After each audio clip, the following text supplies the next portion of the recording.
Hey, welcome back to Milton Daily Homes. Chuck here. We have a list of 5 properties today, and it's actually kind of a rural day. There are a couple homes in town, but I'm going to talk about 2 rural properties today.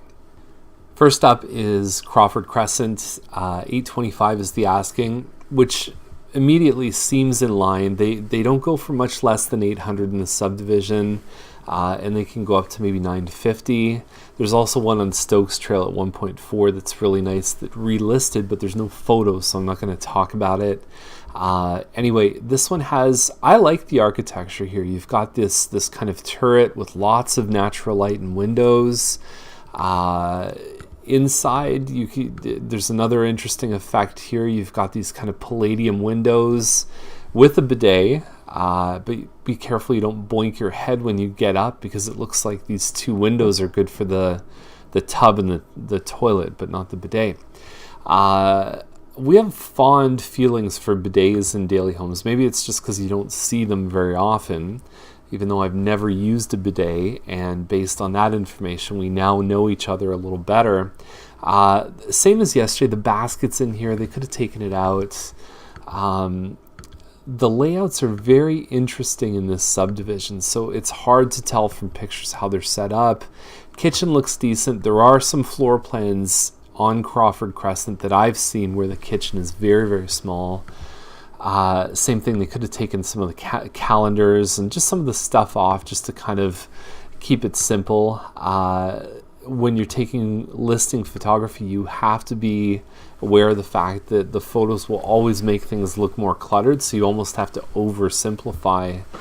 But I like it. It says there's a walkout basement. I don't know if that's the traditional sort of lowered grade sliding door walkout. If it is, it would be on the back end of the house. It's usually pretty flat land around here, so it could just be kind of a separate entrance to that basement, which I believe is unfinished. The biggest thing with this one is it's very close to the 401. It's going to be loud. If you want tranquil, peace and quiet country, kind of at night everything is completely silent, you're not going to find it here. That 401 buzzes nonstop.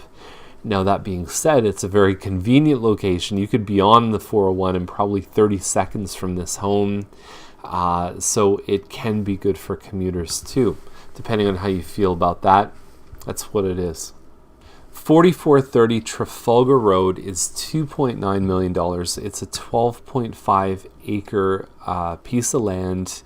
I really like if you do the math, it's about $230 an acre. We have seen some good development land go for $300,000 or $400,000 an acre. So I don't think they're that far off, really, and there's a bright future, I think, for this land. The house is, 4,500 square feet. If you can get somebody in to rent and at least kind of subsidize some of your payments, that's going to help too. The fact that it's not completely vacant land makes the financing a little bit easier to get. You're putting a pretty large amount of cash up front if there's no house and it's just flat land. So that'll open up the opportunities. But yeah, 12.5 acres, the per acre rate looks good. Let me just take you on kind of a bird's eye view of my understanding of what's happening with development. So right now, the link between Milton and Oakville, there's a large tract of green space. Now, the official plan calls for a lot of development to happen down here. Milton's going to continue to develop south. We're looking at probably, 10, 20, 30-year timeline. And most of the developers are looking at about a 20 or 25-year window where they're purchasing land where it's going to be used on that time frame. So I think in that sense, that's kind of where this one is aligning. The joiners between Milton and Oakville right now are Trafalgar and 25. So being that it's on Trafalgar by the 407, very good thing.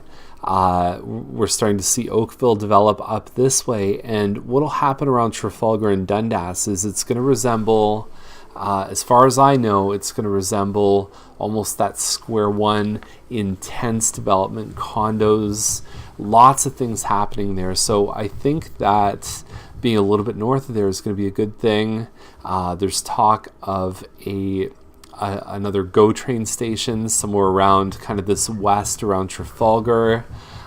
Developments happening this way, going right towards Mississauga too. So the future of Milton is really in the sort of southeast section, and having something around here is, I think, going to be a very good thing. So maybe we'll get, I don't know, maybe we'll get 10,000 of our friends to each pitch in.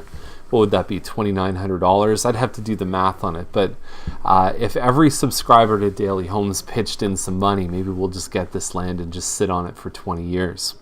So there we go, different flavor of today's episode. Nothing really in town to chew on.